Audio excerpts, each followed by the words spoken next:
Hello student. Today we are going to discuss about semaphore. So firstly, we are going to discuss what is it. Semaphore is basically a non-negative integer.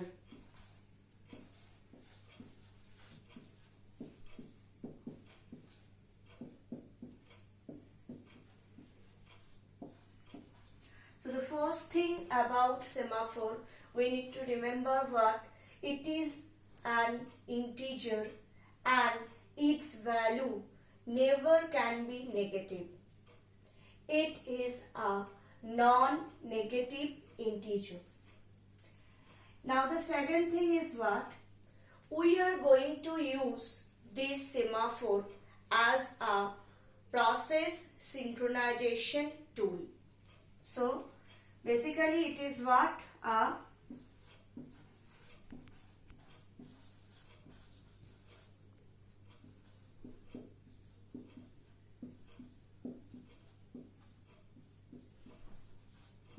synchronization tool, process synchronization tool. We have previously discussed that process synchronization can be achieved in two ways, software way and hardware type. Now, semaphore is an approach from software type. Using semaphore, we can synchronize processes, and semaphore is basically what? A non-negative integer. Now, semaphore can be accessed in two types only. One is in the time of its initialization,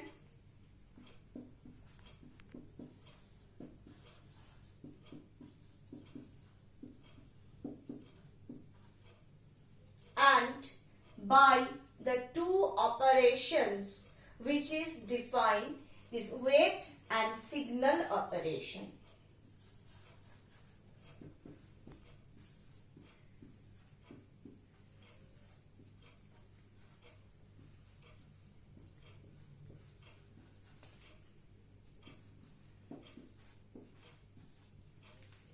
So these are the two ways by which we can access this particular integer which is treated as a semaphore for process synchronization. Okay. Now you can see I have written these two functions, wait and signal. Now wait are also called P. Basically these are the same things, wait and P. It's are also called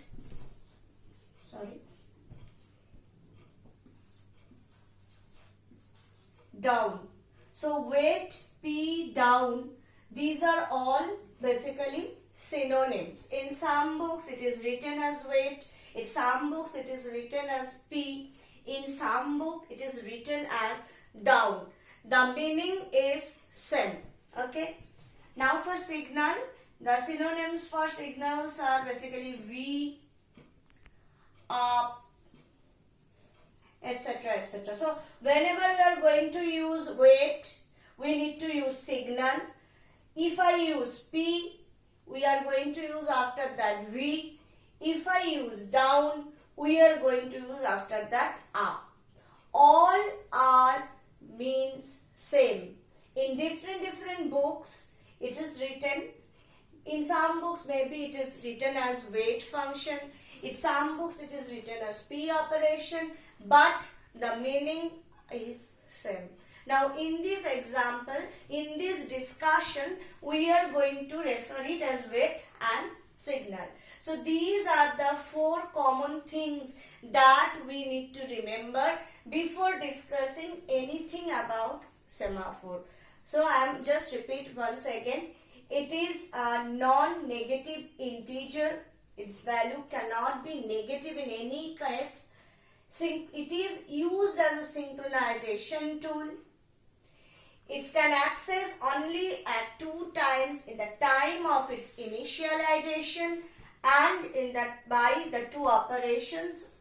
So in the previous classes also we have discussed whenever multiple process is executing and they are sharing the same portion of code, or say they are going to access the same portion of code of a particular program, for that, in that program, that portion of code is called critical section.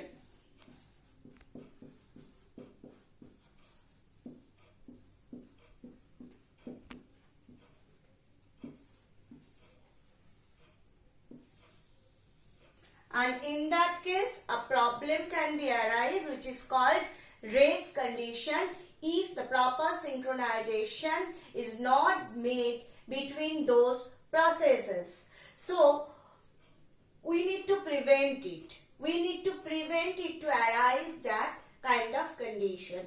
So, for this reason, before entering critical section, we need to execute an intersection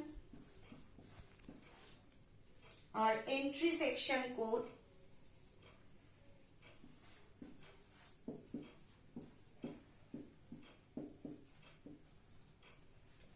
and after execution of the critical section portion, we need to execute an exit section.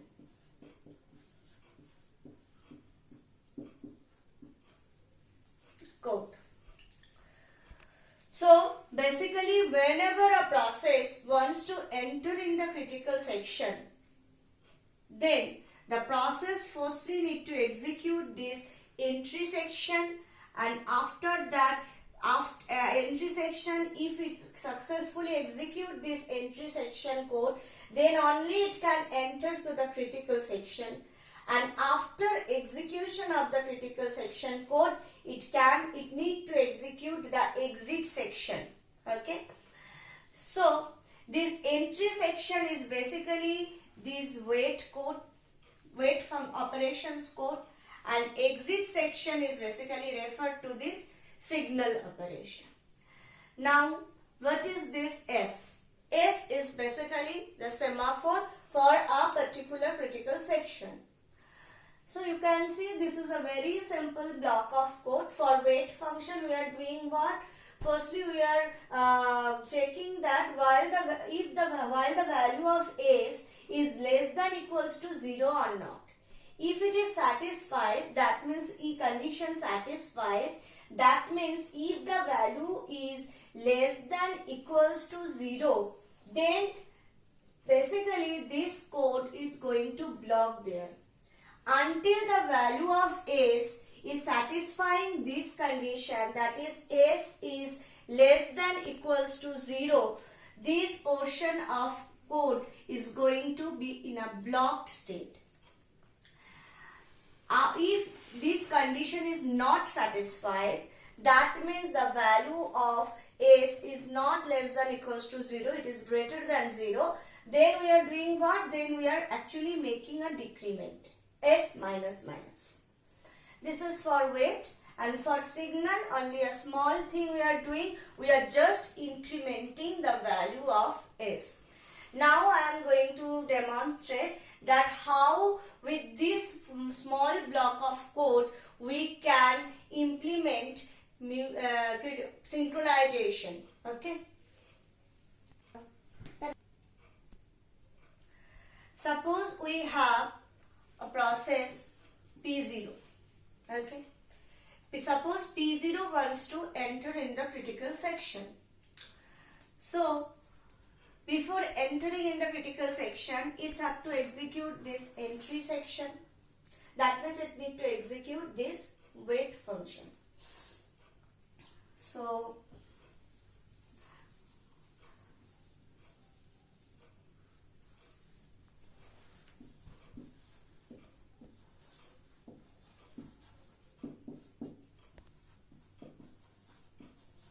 this is basically the scenario. So whenever suppose at the beginning the value of S is 1. So whenever starting our execution, before that the S value is initialized at 1. Now what happened? when P0 wants to enter in this critical section, P0 needs to execute this wait function. So P0 is going to execute this wait function. Now what will be the value of S now? Now the value of S is not less than equals to 0. It is basically 1. 1 is not less than equals to 0. So this condition is not going to satisfy. The control come to this position automatically and it's going to make a decrementation of S. So now P0 is in the critical section. P0 can enter in the critical section, and now what is the value of S? Now the value of S is 0. It is decremented by 1. So now the situation is what? Now P0 is in the critical section and the value of S is now what? 0. Now suppose P1 is another process which want to enter in the same critical section now. Now you need to remember, whenever a process wants to enter in this particular critical section, this semaphore is for this critical section. So P1 again, when P1 come and wants to enter in the critical section, P1 again need to execute this wait function. So now what happened? It's again going to execute this portion of code, and now while S is less than equals to 0. Now what is the value of S now? This is the value of S now. So it is going to satisfy this condition and this block of code is going to be blocked here, because this is basically a while loop with a semicolon. So until this condition is satisfied, we are going to be blocked here, or you can say we are going to block P1 in this state. So if you remember the condition, the most important condition for process synchronization, that is mutual exclusion.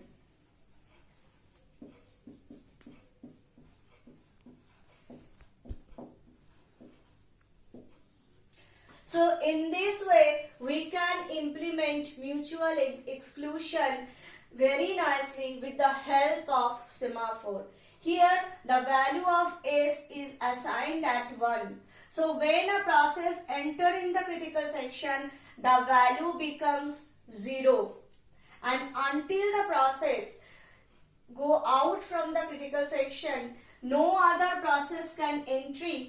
Why? Because the value of S is now 0 and this portion of code is satisfying and we are going to be blocked here. All the process come, they are going to block here.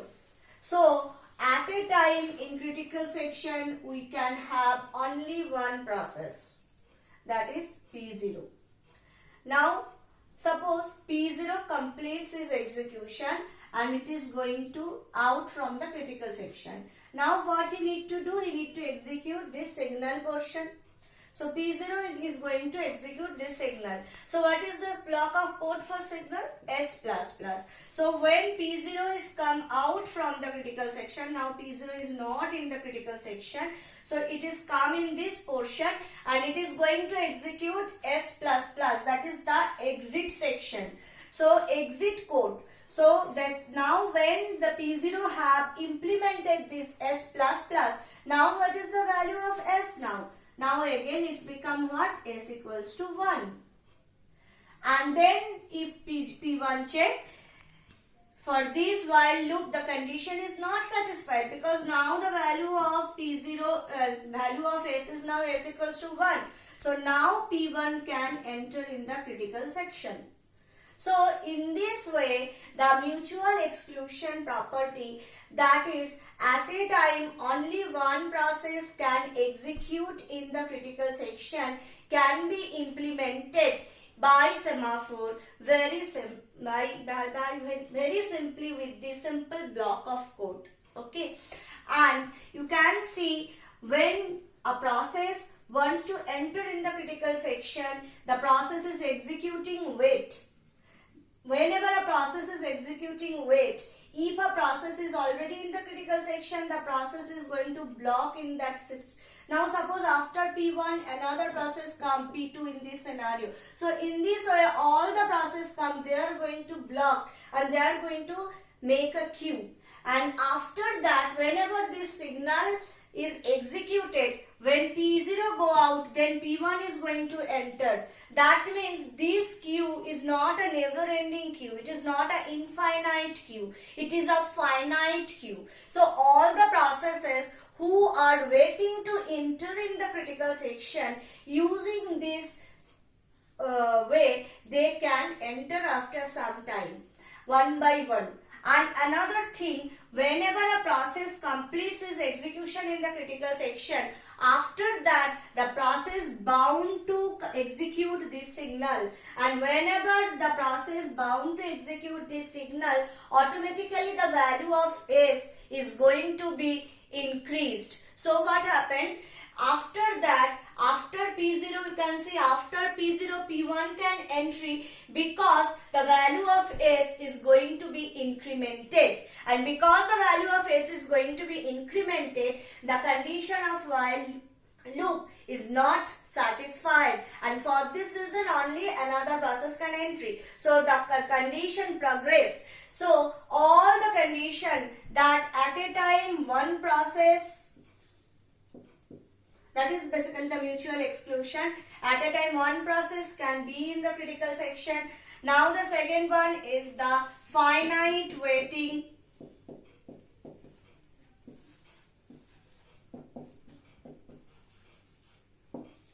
And the third one is the progress.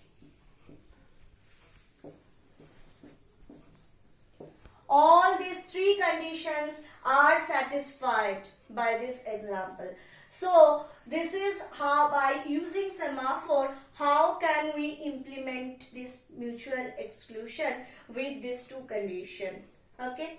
Now you can see for this type of semaphore, the value of S is always become 1 or 0. So the value of S can be either 1 or 0. Okay.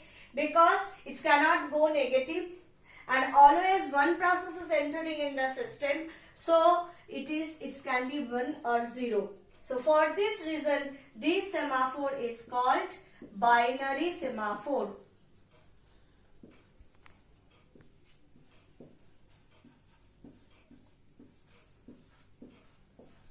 This is a type of semaphore. This is called what? Binary semaphore. And by this kind of semaphore, mutual exclusion is implemented. So for this reason, it is also called mutex. So the semaphore which value can be varied in between 1 and 0, those semaphores are called binary semaphore, because you all know that the value for binary can be represented by only 1 or 0. So for this reason, this kind of semaphore is called binary semaphore, and using this semaphore, mutual exclusion can be implemented. So for this reason, this semaphore is also called mutex. Okay. Now we are going to proceed to the further example. Okay. Now we have discussed about binary semaphore. Now we just concentrate with another example, another way to implement something with this semaphore. Now suppose the value of semaphore S is initialized at 3. Okay. In the previous case, the value of S was initialized at 1. Now we are initializing the value of S equals to 3. So what happened? Suppose this is my critical section. P0 is the process wants to enter in the critical section. Now suppose P0 is in the critical section. So what will be the value of S now? Because P0 is in the critical section, so it is obvious that before entering in the critical section, P0 need to execute this section of code. So the value of S obviously decremented. So now the value of S is what? 2. Okay. Now another process come, P1. Okay. So P1 is going to enter in the critical section, and it can, because when P1 is going to execute this portion of code, then it will execute it like the value of S is what now? 2. So 2 is not less than equals to 0. So it is not going to satisfy. So it again can decrement the value of S and can enter in the next portion of the code. So the value when P1 enter in the critical section, after that the value of semaphore become what? 1. Now another process come, P2. P2 again wants to enter in the critical section, and P2's now he can, because value of S is 1, 1 is not less than equals to 0. So again P2 can enter in the critical section and the value now becomes 0. Now suppose after that P3 come. Now what happened? P3 come, and again P3 wants to enter in the critical section, and for P3 we are going to check this condition, and now this condition is going to satisfy. So P3 is going to block, and after that if P4, P5 whatever come, until the value of S is incremented, every process is going to block. And after that, suppose P0 completes its execution, then again the value of S is going to be incremented, and then it becomes what? If P0 completes its execution and it's come in this portion, now the value of S again becomes 1 by executing this block of code. And now what happened? Now P3 can enter in the critical section, because for P3 now semaphore S value is 1. So basically in the previous case we can see only one process can enter in the critical section. But in this case you can see at a time these 3 processes can enter. So basically it can be like that. It is not mutual exclusion. According to the mutual exclusion, only one process can enter. But there is a restriction again. There is a concurrency. Concurrently 1, 2, 3 process can execute, but this concurrency is bounded. So this is called bounded concurrency.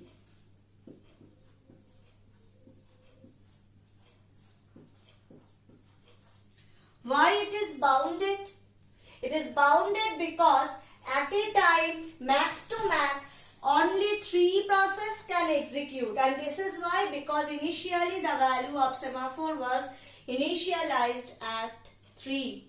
So basically by the number the value is initialized, the semaphore's value is initialized. That number of process can at a time be in the critical section. If we initialized it at n, then n number of process can execute at a time. And this is a concurrency, because concurrently n number of process can execute.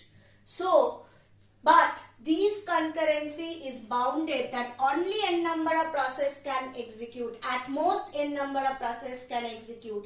N plus 1 number of process cannot execute. So for this reason it is a concurrency, but the concurrency is bounded. So this is basically bounded concurrency. Now in the previous case I have told the value of semaphore can be from 0 to 1. Now in this time it can be minus infinity to plus infinity. Okay, it can be assigned to any value, but we have just discussed that it cannot be negative, so we are not taking it negative, 0 to infinity.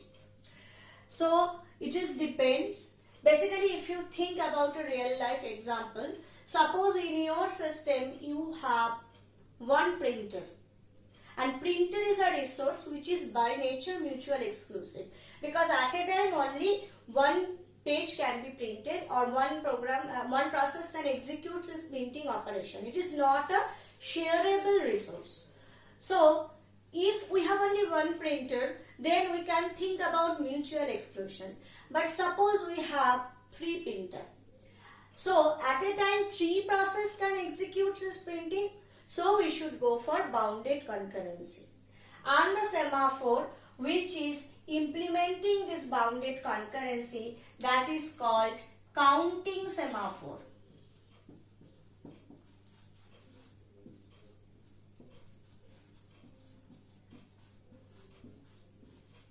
So counting semaphore is another type of semaphore which can be used for implementation of bounded concurrency. That means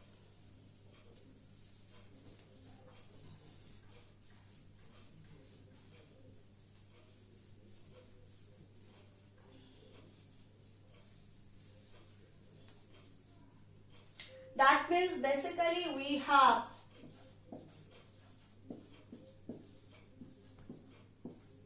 two types of semaphore. One is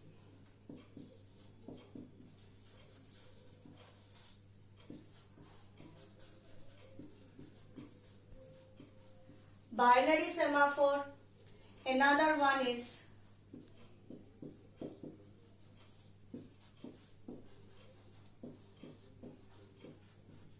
counting semaphore. For binary semaphore, the value can be 0 to 1. For counting semaphore, the value can be 0 to infinity. Binary semaphore is used for implementing mutual exclusion. Counting semaphore is used for implementing bounded concurrency. Now, another thing I want to tell that whenever we are going to, basically I just want to recapitulate. Semaphore is basically a non-negative integer variable.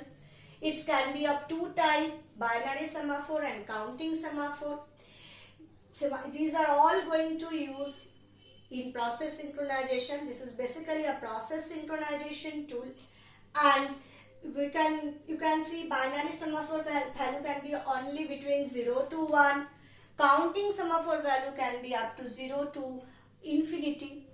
By using binary semaphore, we can implement mutual exclusion. By using counting semaphore, we can implement bounded concurrency. These are the two functions, wait and signal, by which we can access the value of semaphore. We can change the value of semaphore. Another time, that is in the time of initialization, we can access the value of semaphore. And I have already told the different synonym of wait, that is P, down, and for signal that is V and up. Basically this P, this is basically come from a Dutch word probeern, which means test, and V comes from another Dutch word verhogen, which means increment.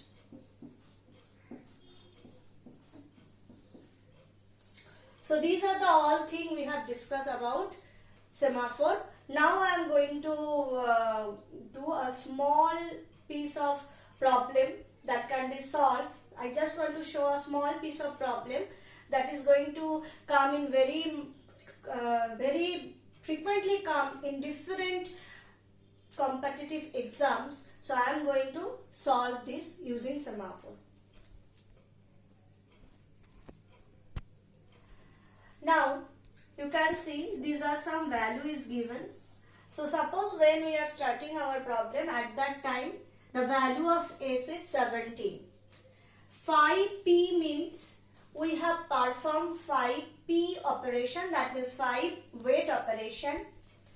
After that we have performed 3 V operation, that means 3 signal operation, and after that again I have performed 1 P operation, that means 1 wait operation. So the question is what? Now what is the value of S now? That is the question. Basically P operation means what? You can say P operation, if we perform a successful P or wait operation, what is the outcome of that? We are just only decrementing the value of S. So the number of times we have successfully executed a wait or P operation, that means every time we have decremented the value of S. That means 5 P operation means the value have decremented 5 times. Then 3 V operation. 3 V operation means what? Signal operation. So what is the outcome of a successful signal operation? The incrementation of the S. You can see this is the only thing we are doing in signal or V. So that means the value is incremented 3 times. What's value? S value obviously.